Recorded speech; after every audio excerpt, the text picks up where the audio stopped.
Nous ouvrons la page consacrée à la célébration du 20 janvier, fête de l'armée malienne. La rédaction a réalisé toute une série de reportages.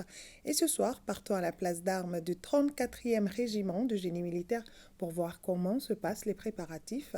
Le ministre de la Défense et des anciens combattants a assisté à la dernière séance de répétition. Le soldat de l'ORTM y était également, suivant le reportage de Abdelkarim Kaba. Le 63e anniversaire de la création de l'armée malienne sera célébré avec honneur et dignité.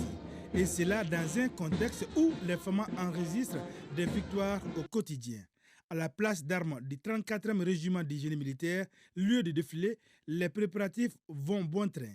Ensemble, soutenir les forces de défense et de sécurité dans une paix durable, tel est le thème de la présente édition.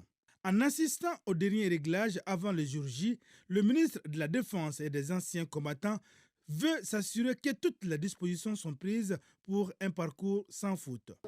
Je suis venu m'assurer que le tout va se passer dans les meilleures conditions. Et j'ai assisté au défilé militaire.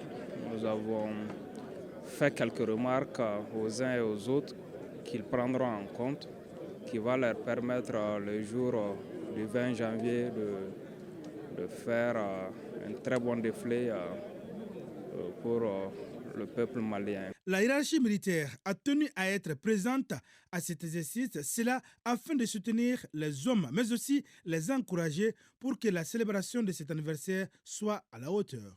Surtout, cette année, elle se tient avec la présence des forces de défense et de sécurité sur l'ensemble du territoire. Aujourd'hui, nous parlons de la souveraineté retrouvée. Et la souveraineté retrouvée se manifeste à tous les niveaux. Vous avez pu le constater avec les forces armées maliennes. Nous sommes aujourd'hui sur toute l'étendue du territoire. Il y a de cela quelques années, ce n'était pas le cas. Mais grâce à la volonté du peuple et le soutien du peuple malien, le Mali a demandé et obtenu le départ de toutes les forces étrangères.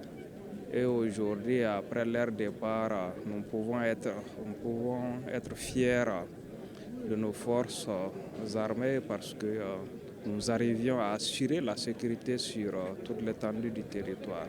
Donc, c'est l'occasion pour nous aussi de rendre grâce à Allah le Tout-Puissant et de remercier le peuple malien pour son soutien et les femmes pour leur engagement, leur promptitude et leur sacrifice. En plus de la direction du sport militaire, le défilé du 20 janvier 2024 sera marqué par une imposante démarche de l'unité spéciale de la gendarmerie.